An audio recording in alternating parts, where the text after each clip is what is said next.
This program contains true stories of rescues. All of the 911 calls you will hear are real. Whenever possible, the actual people involved have helped us reconstruct the events as they happened.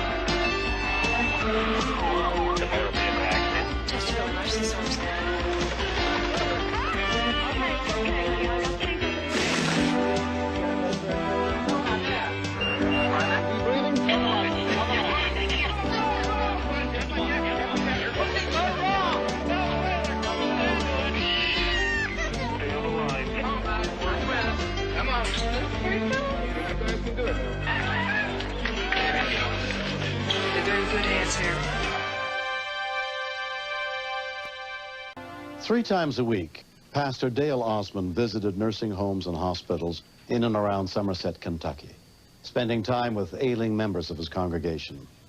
Those who live in this rural community found comfort and reassurance in his kindness. But as he headed for home on January 21st, 1992, he never once imagined that he would be the one reaching out for help.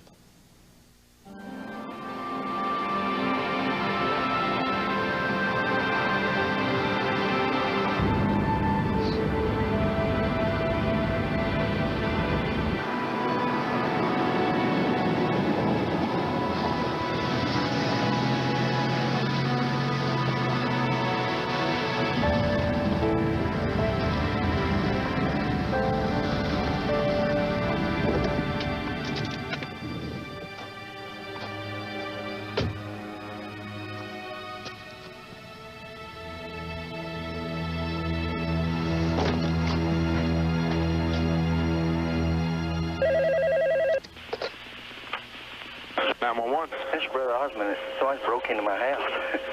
The call came in to Somerset Pulaski County Dispatcher Randy Tarter. There's Dale Osmond. He's a preacher at Bethlehem Baptist Church. I've known him for several years. He's a good friend of mine. The assistant supervisor on duty that day was Don Smith. The thing seemed to be just a normal call. He had all of his information down well and appeared to be just a residential burglary. Okay, sir. What's your phone number, please?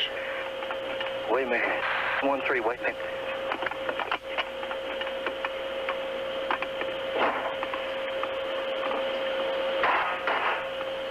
And I could tell it was gunshots. No other sound sounds like a gunshot. I've been shot. Get an ambulance. I've been shot.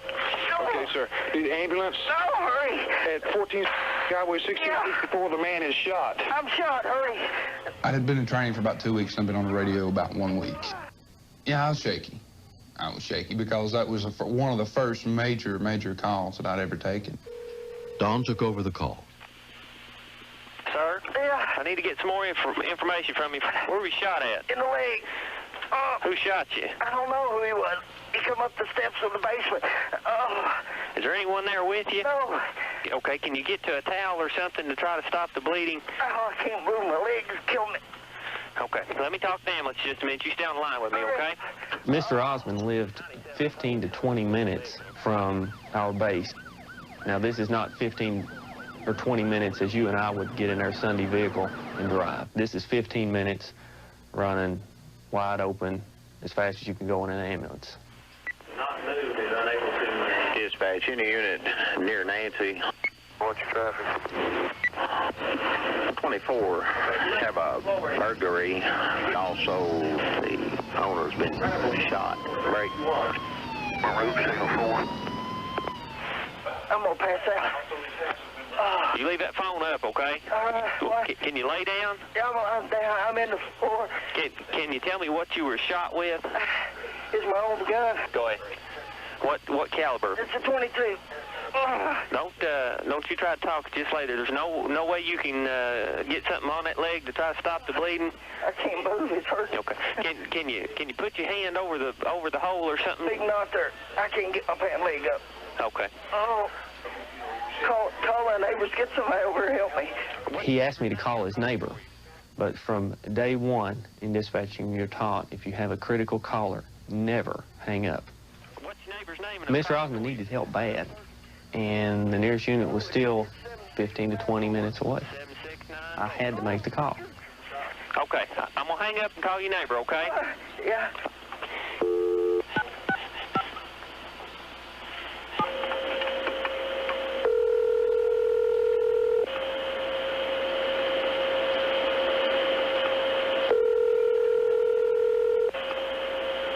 I never made connection with his neighbor. When I tried to call Mr. Osmond back, the line was busy. The scariest moment was when I couldn't make contact with Mr. Osmond. I called, and it was busy. By the third call, getting a busy signal, I was beginning to get pretty panicked myself. 97, your scene is unsecure. Your scene is unsecure.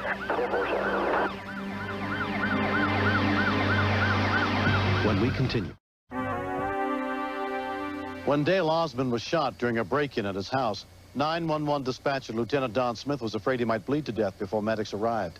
Dispatcher Smith tried to get a neighbor to help, but was unable to locate one. And when he called Dale back, the line was busy.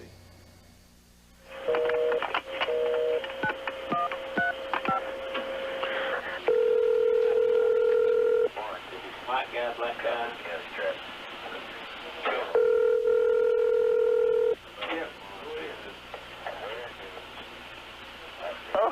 Mr. Osmond, Yeah. it's dispatch again.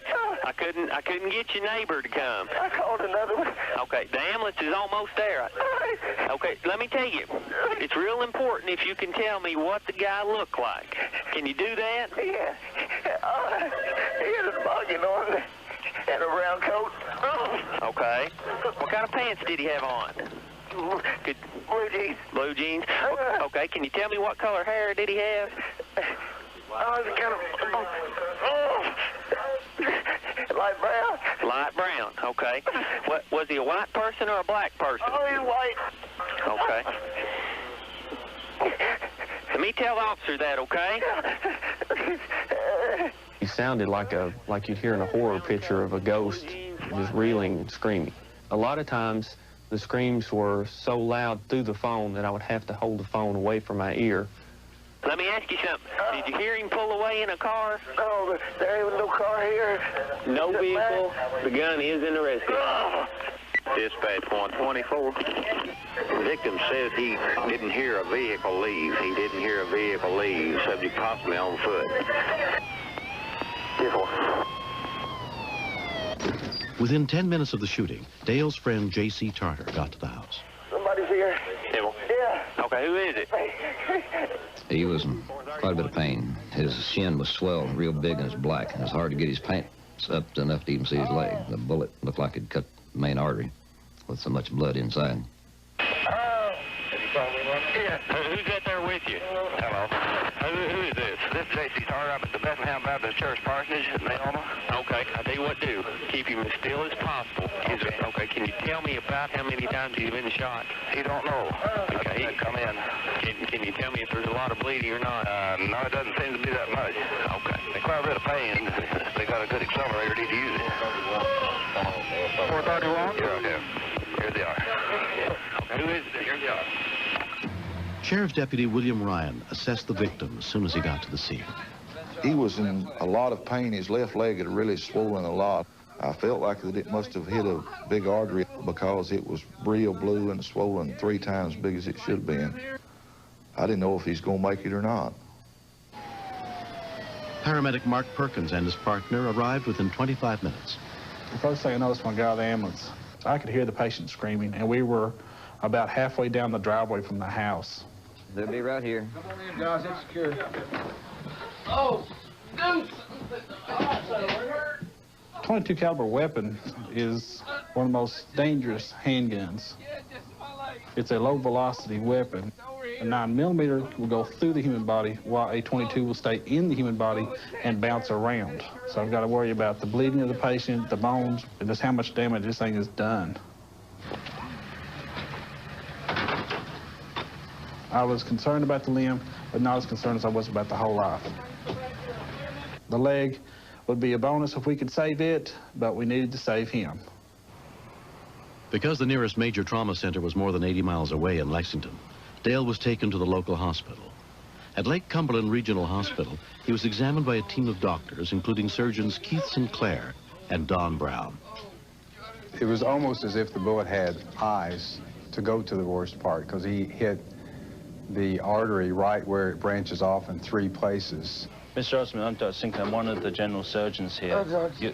From a single shot like that, I don't think it could have done any more damage. There really wasn't anything which it hadn't broken. The bullet had tumbled. It had taken out the artery supplying the lower leg, the nerve supplying the sensation to the foot, and one of the bones.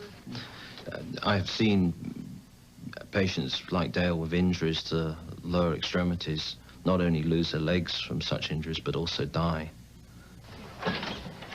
As Dale was rushed into surgery, his wife Brenda was left to cope with the uncertainty. Thanks a lot. A couple of my friends, you know, we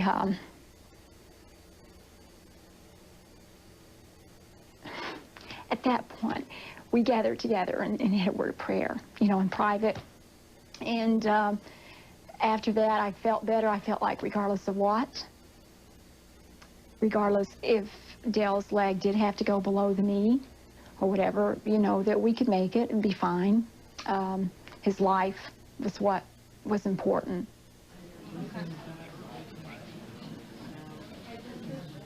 After the surgery, I think we had a Baptist convention out in the waiting room. There was dozens of people out there with all the local Baptist congregation outside. We felt our futures would have been sealed in hell if we'd failed, that's for sure.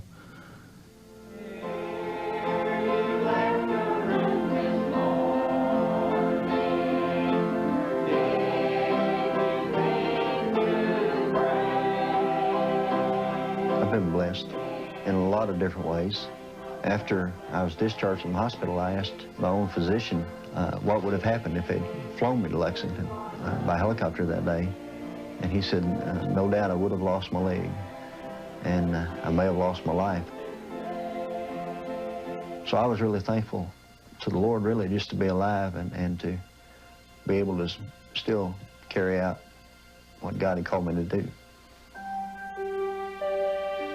5 days after I was released from the hospital, I performed the wedding of my son and my youngest daughter in a double wedding ceremony.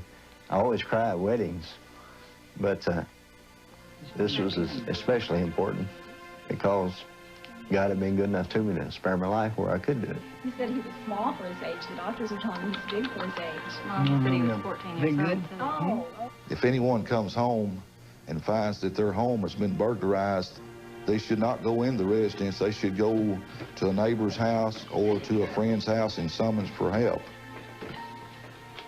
I always thought if someone was in my home that it wouldn't be any problem for me to shoot them. But I found out I couldn't shoot another human being. I made a mistake. I made 2 mistakes.